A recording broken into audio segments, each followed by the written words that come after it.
I like to have two anchor spots. I have my arm on the body here, and then I also have my palm, my hand either resting on like the edge of the bridge here, you can kind of see, or if I'm palm beating, then I'll have it on the strings most of the time, and that allows me to relax into my playing a lot more than if I have my hand up and my arm up. This week we're going to talk about potentially the most important idea when it comes to playing metal riffs and guitar in general, which is hand synchronization. Basically, both of the hands working together efficiently and effectively at high speeds when we're playing a lot of faster metal riffs.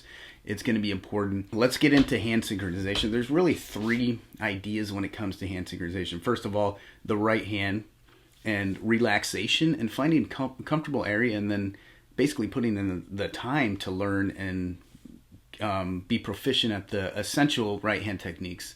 And then the left hand, more about finger independence, finger strength, and speed, being able to get from one note to the next. And then the last idea is actually syncing the hands together by playing to some form of timing, whether that's a metronome or a friend that drums or a drum machine or just like the backing track of the song that you're trying to learn and play.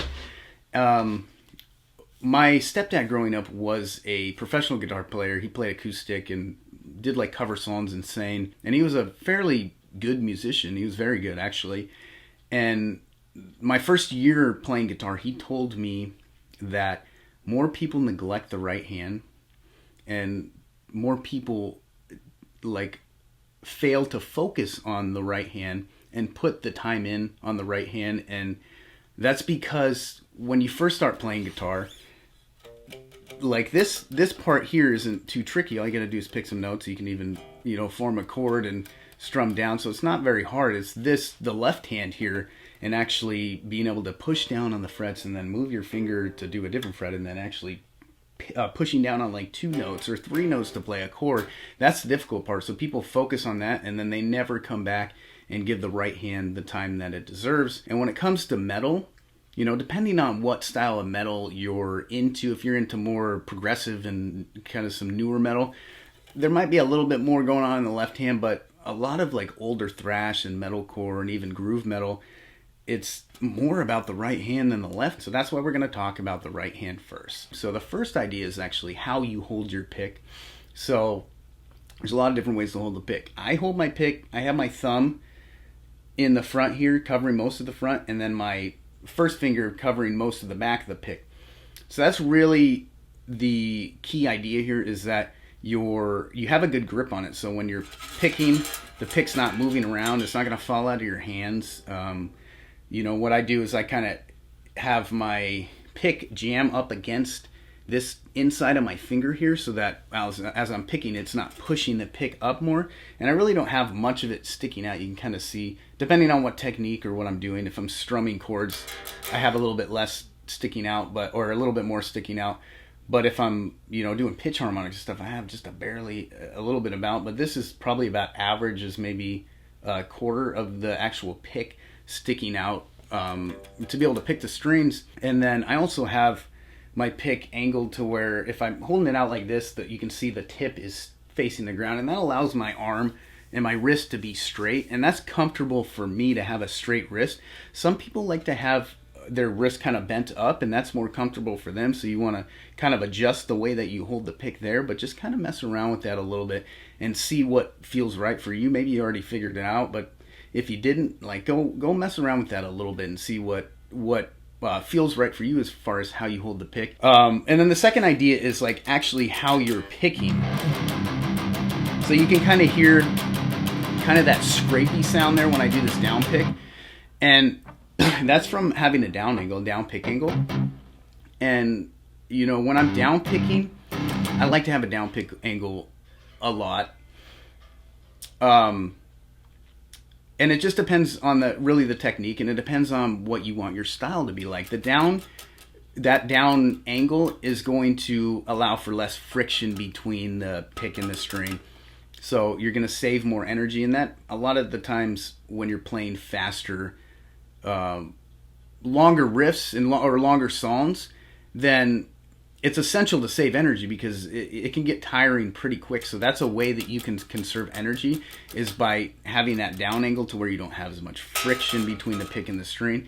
And then also not only gripping the pick as much as you have to where it's not going to move around. I mean, you know, there's times when I realize that I'm like really holding on to my pick real good, and I'm like, hey, if I could probably, you know, a third of how much I'm actually squeezing it and still have it to where it's not moving around and falling out of my hands. It's going to depend too on the technique. So like I said, down picking, it kind of gives it that scratchier kind of sound that a lot of like thrash bands or bands that use a lot of down picking, they kind of like that, and I think it sounds pretty cool, and I like a lot of my riffs to sound like that. But sometimes I want more of an aggressive pick, so I'll dig in and I'll actually, you know, lessen that down angle more to where it's just straight. Or even sometimes in certain situations when I'm like alternate picking, I have that angle, I have like an up angle actually, and then I find like a comfortable position to where I can consistently pick and I'm not getting tired, I'm not uncomfortable or whatever with that kind of up angle. The next idea is like how you actually have your hand, your fingers. So I have always kind of went towards the idea of like having my hand out and relaxed. It feels more comfortable for me to have my fingers out. But I've noticed recently too, when I'm playing like kind of faster, like soloing,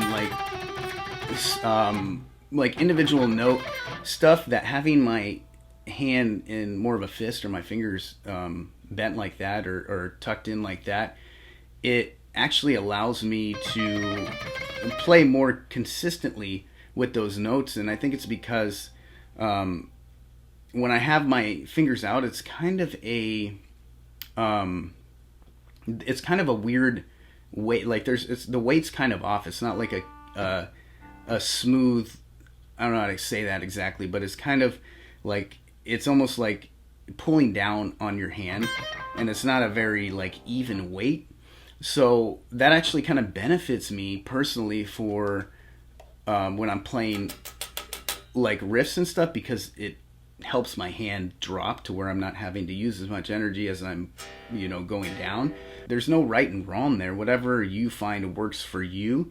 I know that if I have my fist, it's hard for me to do that kind of that down angle with my pick tucked in how I have it. So it just depends. You got to kind of mess around with it and see what feels comfortable for you and what works for you. And then the next idea is anchor spots. So I like to have two anchor spots. I have my arm on the body here, and then I also have my palm, my hand either resting on like the edge of the bridge here, you can kind of see, or if I'm palm beating, then I'll have it on the strings most of the time, and that allows me to relax into my playing a lot more than if I have my hand up and my arm up. If you want to be good at playing guitar, if you guys really want to progress at your guitar playing, you actually are passionate about this, you want to get good at playing guitar, this is my suggestion for you. Find a mentor. Find somebody that can help you. Find somebody that can guide you. Somebody that you can ask questions to.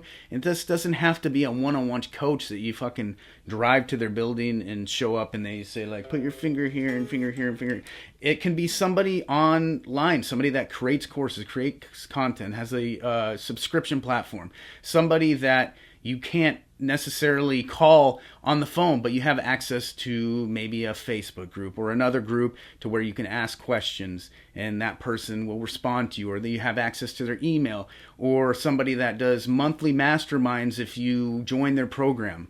Okay, that's my biggest suggestion to you, and that's what I do. That's what I've done, and that's what so many every great guitarist that you see has paid money for somebody to tell them what to do that is better than them. I fucking promise you that.